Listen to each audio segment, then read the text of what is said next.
امام حسن کہتے ہیں میری اماں سارے کام کرتی تھی گھر کے. اب تو شہزادے ہیں نا ہمارے بچے, کام اور بچی, یعنی بچی میکے سے واپس آتی ہے تو سب سے بڑا دکھڑا یہ سناتی ہے کہ وہ کام بڑا کراتے ہیں. یہی ہے نا دکھڑا؟ ہاں نہ تو کریں. سب سے بڑا دکھڑا کیا ہے؟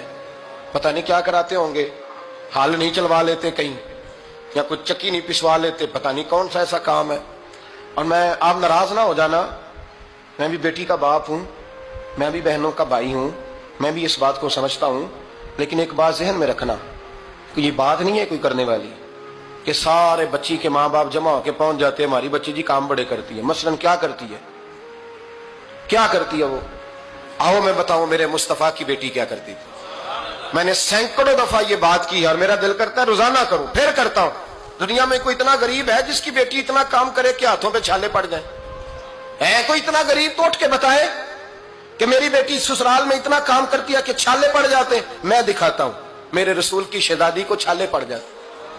کچا مکان, جناب فاطمہ جناب فضا کی لونڈی تھی, ان سے مٹی منگاتی اور گھر میں لیپا پوتی کرتی, پھر جھاڑو دیتی. امام حسن اور حسین کے درمیان پورے سال کا فرق نہیں, 11 مہینے کا فرق. دونوں بچوں کو سنبھالتی. جناب علی کی والدہ حضرت فاطمہ بنت اسد بوڑھی تھی.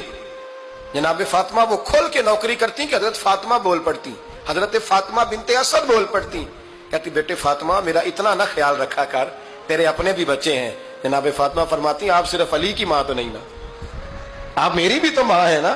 یہاں بیٹیاں فلسفہ بیان کرتی ہیں, وہ کہتی ہیں جی کس حدیث میں آیا ہے ساس سسر کی خدمت فرض ہے؟ میں نے کہا کسی میں بھی نہیں آیا.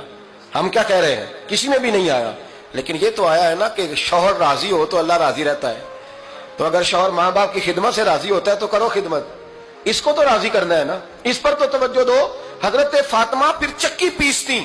چکی چکی یہ آسان جملہ نہیں, کہہ جاتے ہیں ہم, سن لیتے ہیں آپ. چکی پیس کر, جو پیس کر اس کا آٹا بنانا, پھر بچوں کے لیے کھانا پکانا. پھر ایک دن کہنے لگے علی آپ کی آمدن تھوڑی ہے, خرچے زیادہ, چرخا نہیں لا دیتے. فاطمہ کیا کرو گی؟ فرمایا تھوڑا سا سود بنا لیا کروں گی, تم بیچ آیا کرنا. چلو میں تھوڑا ہاتھ بٹاؤں گی. یہ ساری ڈیوٹیاں کر کے حضرت حسن برواتے ہیں. پھر عزت والے رسول کی عزت والی بیٹی, پھر شانوں والے نبی کی شانوں والی بیٹی, پھر پاک محبوب کی پاک شہزادی, ساری ڈیوٹیاں کر کے رات کو مولا علی سے کہتی اگر آپ اجازت دیں تو اللہ کو راضی نہ کر لوں.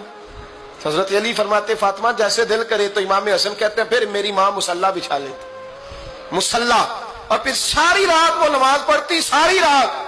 اور فرماتے ہیں جب سویرے ہاتھ اٹھاتی تو پہلی دعا یہ کرتی اے اللہ میرے رسول کی امت پہ رحم فرما, اے اللہ میرے رسول کی امت پہ رحم فرما. تو کہتے ہیں زمانے بیت گئے یہ دعا سنتے تھے. ایک دن میں قریب گیا تو میں نے کہا امی حضور کوئی دعا میرے لیے بھی کر دیں, کوئی حسین کے لیے بھی کر دیں, کوئی زینب کے لیے بھی کر دیں. ساری دعائیں امت مصطفیٰ امت مصطفیٰ امت مصطفیٰ.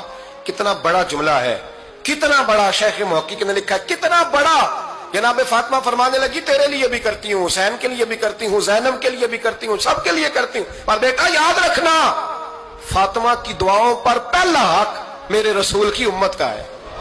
فاطمہ کی اصل میں بات بہت خوشی کی سنا دی میں نے آپ کو, لیکن آپ وہیں سست کے سست رہ گئے. یہ کسی عام آدمی کی دعا نہیں, پیر صاحب کی, درویش صاحب کی رٹی رٹائی دعا نہیں, یہ سیدہ فاطمہ کی دعا ہے. آپ کو اتنا بڑا خزانہ مل رہا ہے اور آپ سمجھے نہیں بات کو. حضرت فاطمہ فرمانے لگی میری دعاؤں پر سب سے زیادہ حق میرے رسول کی امت کا ہے, تو میں یہ حق ہمیشہ ادا کرتی رہوں گی, میں انہیں دعائیں ہمیشہ دیتی رہوں گی.